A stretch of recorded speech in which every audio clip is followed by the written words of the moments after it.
Alright guys, this is going to be the first video, technically second video because I've already filmed this, I'm just refilming it. But this is going to be the first video introducing Wile E, the Grabber Blue 2013 Mustang GT. This is my little daily driver. Basically it's going to go over stuff that I have done to it and then stuff I plan on doing to it in the future. It's just bone stock 2013 Gen 1 6-speed car, except it had the Flowmaster Outlaw axle backs on it. Still does. Flowmaster axle backs don't sound bad. They're loud, but they're not like obnoxious because the car still has cats and the resonators, so it's loud, but it's not retarded loud. Obviously the tag, the Euros that like basically everybody has now. Shaved deck lid, black, or I guess like smoked third brake flap, true fiber carbon fiber gurney flap on the paint matched GT500 spoiler. That is an OEM spoiler. It wasn't originally sterling gray GT500 spoiler. And I work at a paint shop. Just mixed up some paint for it, painted it. Came with the antenna too, the little shorty antenna. Tinted the side markers and unplugged them, so they just don't work. But I'm wanting to get the S550 Euro ones that are smoked with the white LEDs, and I think everybody can agree that when you tint the stock ones, they look even worse when the lights are on anyway.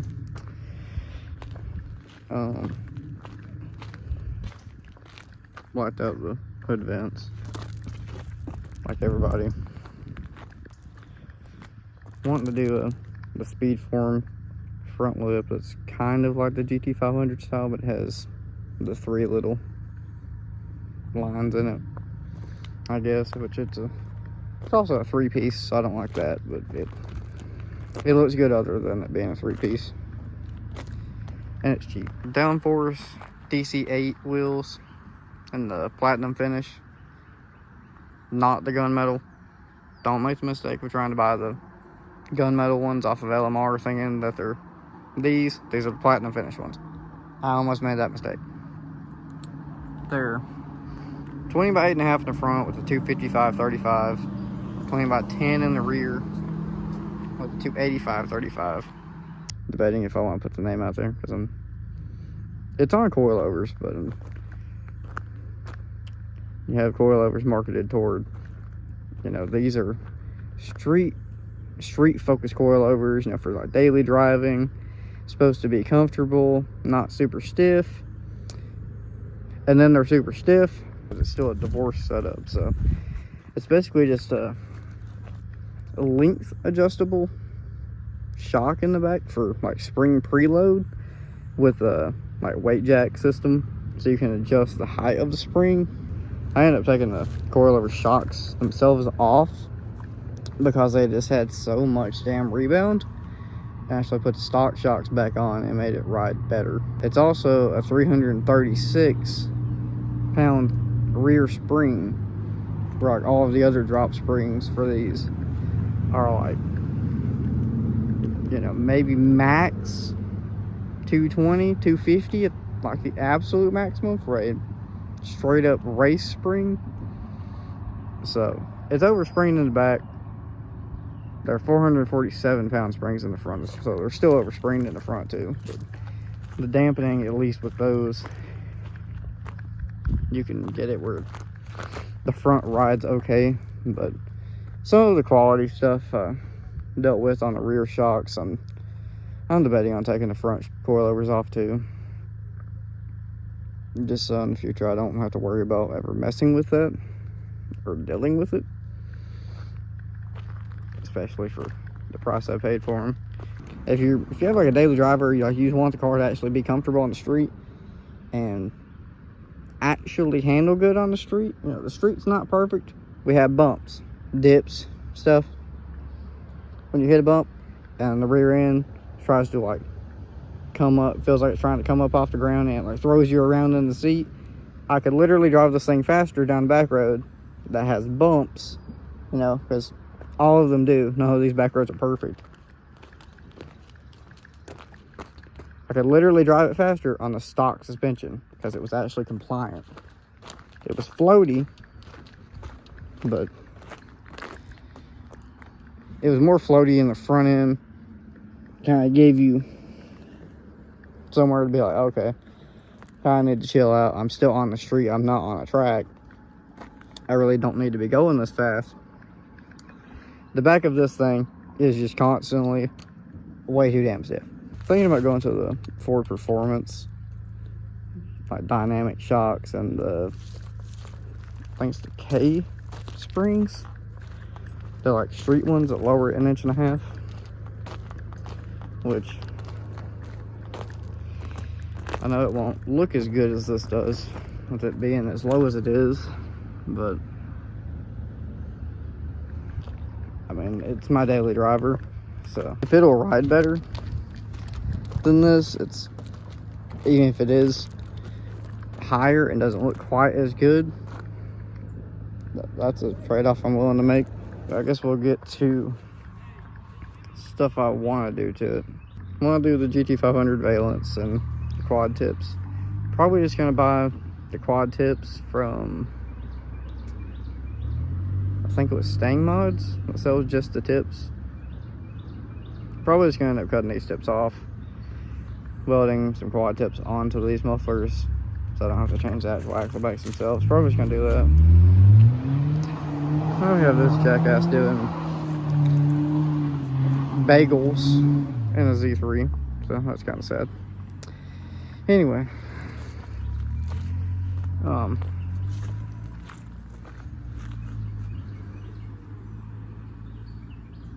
that's embarrassing. But, and now we got a Camry passing a truck. That's real fancy. Why'd I have to use to film here? Probably gonna do GT500 rotors and the relocation brackets for the calipers. Thinking about painting the calipers driver blue and do the like Roush style side skirts. See if he doesn't pull. Okay, debating if I want to do the 4 pistons in the front or 6 pistons. Probably gonna end up doing the 4 pistons just because they're cheaper and it's my daily driver, and I really don't think those tires are gonna really be able to take advantage of a 6 piston caliper anyway.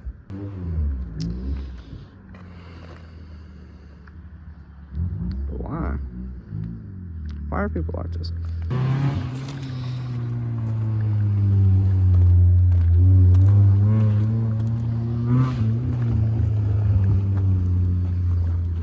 Why?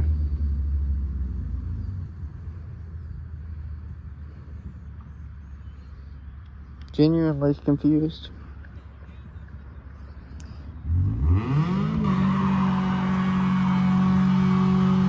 That's embarrassing.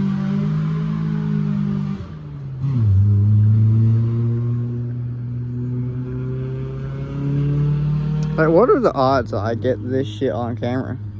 Like, where the valences go, it doesn't have a valence. I just painted the bottom of the bumper. Like, I did that, like, I think it was literally a week after I got it to the day. I think it was 7 days. Me and my girlfriend taped that off and sanded it and just painted it with, like, the plastic trim paint. So it looks like it's just a plastic piece of trim. Tinted the reflectors back here too. Really, the only thing done here is this touch-up paint.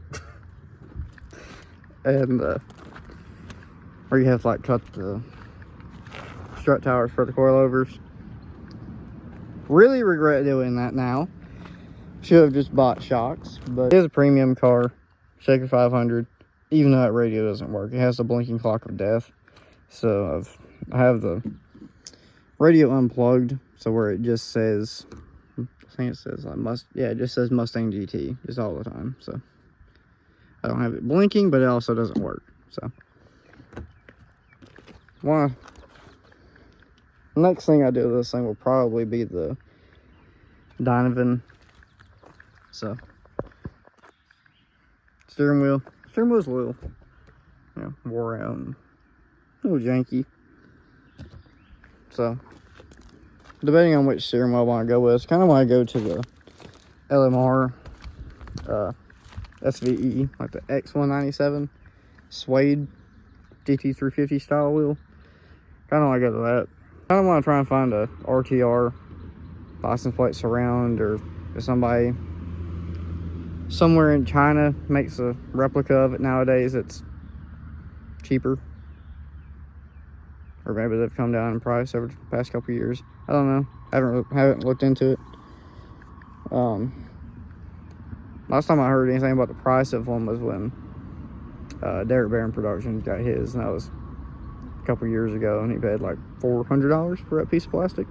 I'm probably gonna do Vortec or a Paxton, probably a Vortec, just the V3, because the Paxton's more like a V7. Like, this thing's probably gonna get like a Vortec, big pulley, booster pump, and LE47s, maybe a 52-pound injector, but I'm not trying to make a ton of boost out of it. Good 550 wheel would be perfect for me on a daily basis. I'm not going to be trying to shift it super fast and race people. I don't really care. I just like enjoying my cars, having fun. I bought a Coyote as a daily. I just want to have fun, Like, honestly, I mean, the car is plenty quick enough for a daily, especially. Just bone stock, man. It still has stock manifold, stock cold air. Factory 373 geared car, so it feels really good with the short gearing. It's not like I'm having like wind out gears or slip the clutch a bunch to take off. And the gearing's super short. So the car feels great just as a daily. But I mean, I guess that's really it. Like front lip, side skirts, or side splitters, the rear ones, the valence in the back, the quad tips. Probably gonna leave the stock grills there and just do like the halo fog lights. I've also thought about just taking them out, just leaving the holes, kind of like how a Boss 302 is. Kind of. Have some stuff coming for the Camaro if I can fund it. Fairly big stuff for that car, because most of that car's already been done. I want to do a couple little things to it, but most of the stuff I want to do to it's pretty big stuff.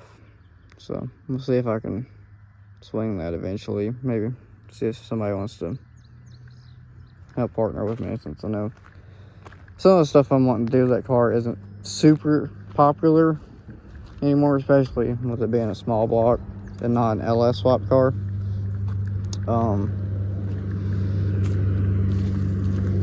So there's a lot of parts out there for small blocks that really aren't being utilized anymore.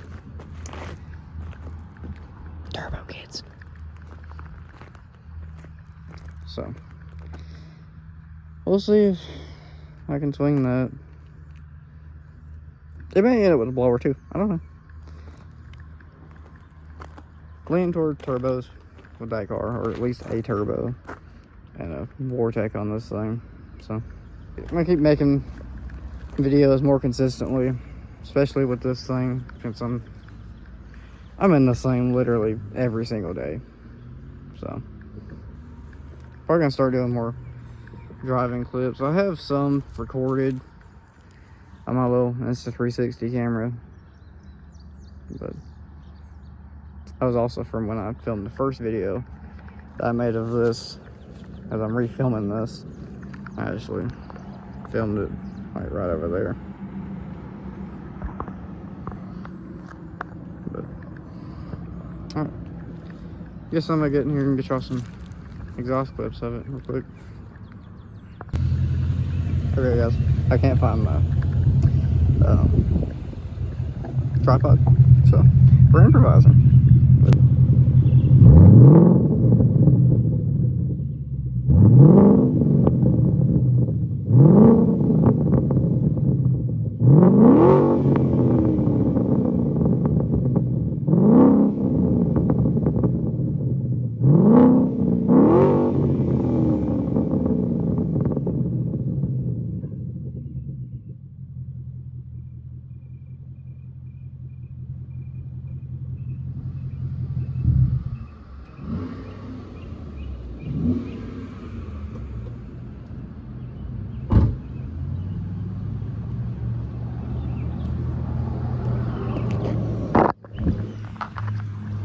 I don't know if y'all could hear the other car going by, revving it after I got done.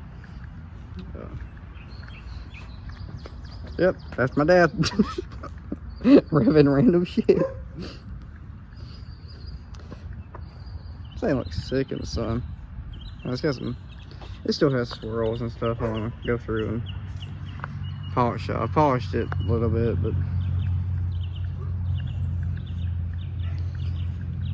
need to redo it a little bit deeper.